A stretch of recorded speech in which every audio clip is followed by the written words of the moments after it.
If you spend any time scrolling through LinkedIn, you may have noticed a curious, slightly unsettling trend quietly taking over the feed. It's become a digital marketplace of sudden desperation. On any given afternoon, a demolition contractor will post they have a 10-man soft strip crew available immediately. There'll be a demolition company that has ended up with a wagon load of Type 1 that they need to get rid of. Another post will plead for a sweeper company with airside clearance credentials for a job that seemingly starts tomorrow. Then come the logistics requests. Someone with a heavy piece of plant or a mountain of materials in Scotland will post a hopeful plea looking for an empty low loader that just happens to be driving from Glasgow to London by chance, wondering if they can hitch a ride. And these aren't occasional anomalies. They've become a daily feature. And they raise a rather fundamental question about how the UK construction and demolition industry operates. Is anyone actually planning ahead, or is the entire industry living entirely hand to mouth? When a business posts that their soft strip crew is available immediately, they're attempting to project agility. What they're actually revealing is that their work pipeline is apparently about half an inch long. A demolition company with a surplus of hardcore might be working away from their home area and away from their usual outlets, but 20 tons of aggregate doesn't suddenly materialise. Surely it was obvious to everyone that that material had to go somewhere before they started packing up. In a well-organised sector, the end of a project should trigger a seamless transition to the next site. Mobilisation dates are agreed months in advance, risk assessments are signed off, and logistics are locked down. Yet the current reality looks less like a pipeline and more like a game of musical chairs. The moment the music stops and a job finishes, companies scramble to find a place to put their people so they don't lose them to competitors or eat the cost of their inactivity. And that hand to mouth existence is hazardous, and it's a symptom of a deeper systemic failure where long term commercial security has been traded for short term survival. Keeping 30 labourers on the payroll with zero billing hours for even a single week can wipe out the profit margin from the previous 3 months. And desperation trumps strategy.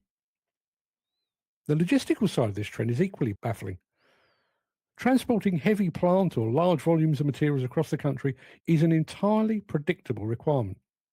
A project manager knows weeks, if not months in advance, when a machine or a load of materials will finish its work in the north and need to be headed back down south. Surely, the transport for that equipment should be booked, costed, and scheduled as part of the initial project budget. Instead, we see logistics treated like a casual carpooling arrangement, relying on a chance encounter on LinkedIn to find a haulage company with an empty truck heading in the right direction. It's a bizarre way to manage a multi-million pound supply chain. And it's a terrible gamble. Instead of a secure professional scheduling, project managers are essentially standing by the side of the digital motorway with their thumbs out, hoping a low loader with some spare capacity just happens to pass by. It treats industrial freight with the same casual attitude as ordering a late night takeaway. And furthermore, it introduces massive financial inefficiency. Sourcing haulage in a panic usually means paying a premium, or conversely, letting expensive plants sit idle on a finished site for days because the cheap, empty return truck just never materialised. And there's also a profound naivety in trusting these last minute operational emergencies to a corporate networking app. A project manager typing out a frantic late night appeal for a low loader probably assumes that their request flashes instantly onto the screens of thousands of logistics providers. It doesn't. The LinkedIn algorithm is simply not designed for real-time dispatch or critical supply chain coordination. It values engagement over immediacy. A post published at 8 p.m. might not gain any traction or appear in a relevant user's feed until 3 days later, long after the deadline has passed and that equipment is already stranded. And furthermore, this reliance on social media ignores the fundamental psychology of the platform. The vast majority of professionals log on to LinkedIn to sell, not to buy. It's an arena of self promotion filled with people hunting for clients, broadcasting success stories, or pitching services. Sourcing specialised logistics in an environment where everyone is shouting for attention is, at best, a shot in the dark. It's like going to Wembley Stadium during an England football match, hoping to find customers for your brand of double glazing. This lack of foresight doesn't just affect the company balance sheets, it has a brutal impact on the workforce. The industry relies heavily on a transient workforce operating on fixed contracts, be it 2 weeks, 6 weeks, or 4 months. Everyone on that site knows exactly when that contract expires. Logically, workers should be actively securing their next placement while winding down their duties on the current one. Instead, the culture of reactivity is so pervasive that many find themselves finishing a job on a Friday and then sitting at home on a Monday, staring at their phones, hoping and praying that it will ring. Even worse is the precarious nature of sudden layoffs, where site workers are let go with barely a day of notice due to sudden client delays or budget freezes. It creates a culture of perpetual anxiety. When individuals and subcontractors can't predict their income beyond the current fortnight, they can't invest in training, they can't plan for growth, and they certainly can't operate with peace of mind. The hand to mouth mentality trickles down from the boardroom right to the site hut. Over time, that instability drives skilled talent out of the industry altogether, worsening the sector wide skill shortage. Construction projects are inherently complex, but they're not unpredictable. We know that working at airports requires airside passes. We know that passing security takes time.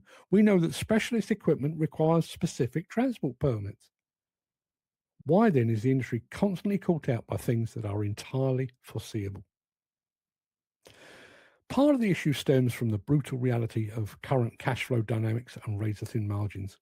Contractors are hesitant to commit funds or book resources until a contract is formally signed, which often happens at the absolute 11th hour due to client side delays or legal wrangling. By the time the green light finally flashes, the traditional planning window has closed, forcing managers to hunt for crews, transport, and equipment in a state of mild panic.